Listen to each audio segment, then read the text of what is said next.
This was inevitable as multiple new reports have dropped surrounding Nick Robertson and his future with the Leafs. And following what has been a wild offseason thus far of additions specifically to the core of forwards, a big decision is not only imminent, but a new report has dropped surrounding the future of one particular player. We're going to break down exactly who that is, discuss what this report is, and discuss what it means going forward, as there has now been numerous teams linked to this player. But before we can do it all, if you're part of the percentage who aren't subscribed to the channel, this is the place to be for daily Leafs content. About 71% of you who are watching right now aren't subscribed. You guys have been absolutely fantastic with the support, so make sure to hit that subscribe button. Thank you guys again for your support over here. Darius, lots to go over today. We're going to be talking about a pretty familiar topic, but a new article has dropped that we're going to be discussing today because it links some teams to Nick Robertson. You can see this here, 3 landing spots for the Maple Leafs forward. With the Maple Leafs salary cap situation needing to be resolved before the regular season begins, this young forward could be the odd man out. And kind of just want to sit back and touch. We've had full videos about Yarncroke, David Kampf, some videos about,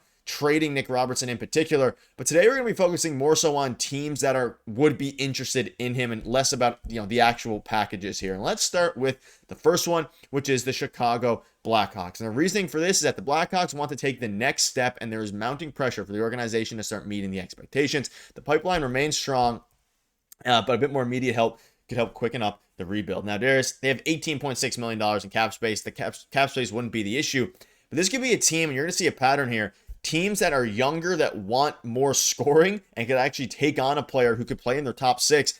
This one makes a ton of sense, and we haven't talked about it too much lately because what do they have that the Leafs want? That's obviously a big question mark. But man, oh man, does it make sense here, specifically regarding the Chicago Blackhawks?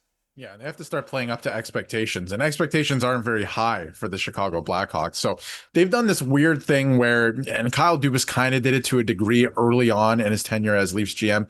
You can't trade everyone and just have younger guys on the team and make it like a GM mode in NHL 25. Like, it doesn't work that way. So that's kind of what they're dealing with right now. But all of that said, I do think that they would be interested in Nick Robertson, obviously a younger player who would get a great opportunity to probably play in their top 6 in Chicago. He would put up a ton of goals there because he would be played so much and obviously get some power play time. So I see that making sense. There's another team on this list that makes the most sense to me, and we'll get to that one in a little bit. So stay tuned for that. But it makes a lot of sense. Chicago Blackhawks continuously and looking to get younger, whether or not that's a good thing. Again, like I just mentioned, and they want more scoring in their lineup. They've signed a lot of guys who, are on the younger side. They signed, Bertuzzi as well, a familiar face. Now coming back the other way, and again, like you said, we're not going to focus too much on packages because if they are to trade Nick Robertson, it's not necessarily because they want so much value out of it. It would be a cap dump, right? Which is a little absurd to say because he doesn't even make $2 million. But obviously we talked about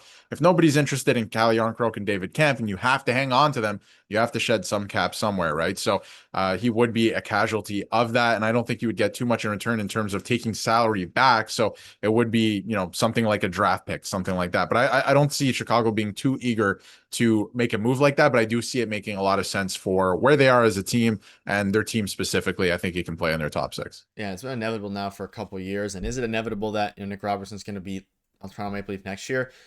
No, but it's also not out of the realm possibility where, there's a team that decides to come out, maybe even offers a somewhat decent package. But let's move on to the next team now, which is the Detroit Red Wings. And we know the Red Wings are an interesting team. They're trying to return to the postseason. Obviously, they have Steve Yzerman.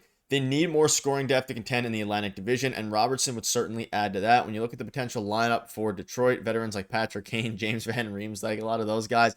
Again, a lot of these teams are ones that have cap space, which can take on the sub 2 million. And you mentioned the fact that it would be a cap dump.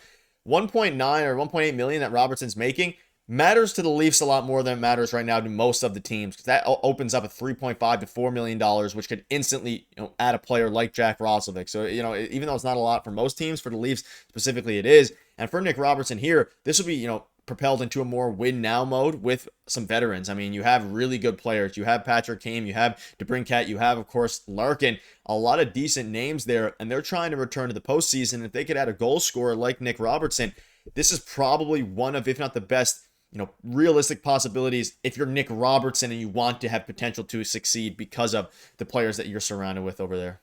Yeah, you'd have better potential here to score even more because of the players around you. And I think that that would be, obviously Nick Robertson has no say in it, but that would be more enticing if I was Nick Robertson in terms of where I'm going, because, you get an opportunity to maybe play with Patrick Kane or even Lucas Raymond, who had a great season last year, great young player in the league. And they signed JVR this offseason. I don't know if they signed him to play on the top line. I'm just wondering if that's where he fits right now with the current makeup of the team. So, I could see Nick Robertson again slotting into maybe their top six as well. A little bit less likely than the Chicago Blackhawks, but maybe there's some power play time in there as well. Even if it's not on the first unit, maybe it's on the second unit, but you get more minutes because with the Leafs, obviously the first unit eats up almost the entire 2 minutes. So you have to keep that in mind too. So this one's an interesting fit too. They're more built to win right now. They want to make the playoffs. If they don't miss, or if they do miss the playoffs, excuse me, Steve Yzerman's job is definitely in jeopardy at this point. So that could be an interesting move for them as well. They have the cap space to make it work, of course.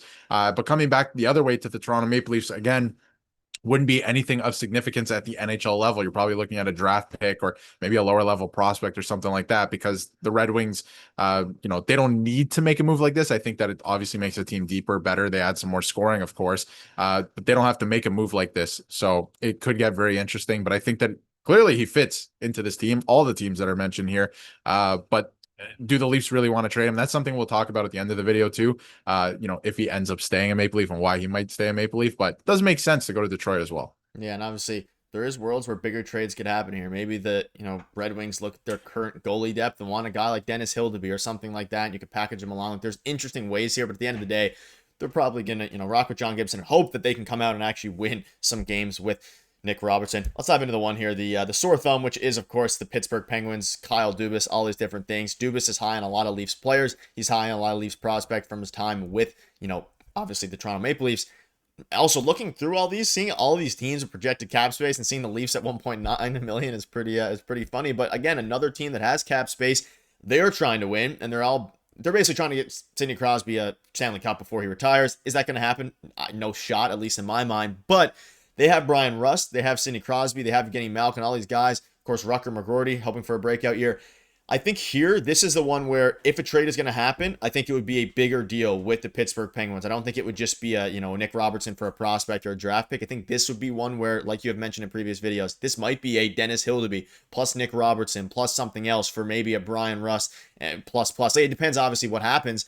This could be a bigger package. There'd be familiarity there in the sense of Dubas is more familiar than anybody with the Leafs prospect system, with the Leafs players. This is obviously the most likely outcome, I think, if you're going to trade Nick Robertson, but this would be a part of, at least in my mind, a bigger deal and probably involving Brian Rust. It's unfortunate that your former GM is now the GM and president of this team, because this is the best fit, I think, because like you mentioned, it would be a bigger trade. And, naturally with the Pittsburgh Penguins being the only team, it seems like, in the entire National Hockey League that's selling right now, it actually does make a lot of sense, because if you go to Chicago, let's say, or Detroit, they're not necessarily selling, right? But I think that you can actually make this trade bigger and get something of value from the Pittsburgh Penguins, whether it's Erik Karlsson at a retained rate. Obviously, that would be a little crazy. I like the way the Leafs defense is built right now. If you wanted to add some more offense, that makes sense, of course. We've talked about that in previous videos. But to me, it's a top six forward. What if you can go out and get a Brian Rust in this trade, where then Nick Robertson's going the other way, Dennis Hildeby, like you brought up, right? Like Kyle Dubas is high on a lot of these players because obviously worked with them a couple of years ago, maybe drafted them, or, was working with Wes Clark to draft them. Now they're both in Pittsburgh. So think highly of a lot of these players. If it is, a big trade, Dennis Hildeby, Nick Robertson, plus something else, and you're able to get Brian Rust, or even Rickard Rakell, who had a career year last year, and they only make $5 million and $5.1 million respectively. That could make some sense for the Toronto Maple Leafs. Is that the answer up front? These guys, especially Brian Rust, has Stanley Cup pedigree. I do kind of like that move, and I can see, at least his play style is similar to Zach Hyman. I'm not saying he is Zach Hyman, but I could see him, doing some of the things that Zach Hyman does, go to the net, right? If he was playing with Austin Matthews, like maybe bangs in a rebound, stuff like that, like gets to the dirty areas and knows what it takes to win. So this one could be a bigger trade. I think that it's the best fit, but unfortunately, I feel like Kyle Dubas is going to get on the phone and be like, give me everything that I want, and, everything that you want to hang on to, essentially. So could get very interesting, but that one is the best fit to me. But I think it gets very interesting too, Nick. Like, do you want to trade off of Nick Robertson? Do you even want to move him, right? I think the only reason that the Leafs would move him, I do believe that they're planning on keeping him. That's the plan, at least. Obviously, everything doesn't always go to plan, but I think if they cannot move or find value, not even value, but there's no team that's interested in David Kampf or Calle Yarncroke, then you're pinned into a situation where maybe you do have to move off of Bobby McMahon or Nick Robertson, which is poor asset management, of course, with that, $2.4 million to David Kampf. But I think things are going to get very interesting as we go along heading into September now. Yeah, it's obviously the biggest question. Let us know down below, out of these three teams, or do you have another team you think they'll come to? We'll keep you up to date every step of the way. See you guys later.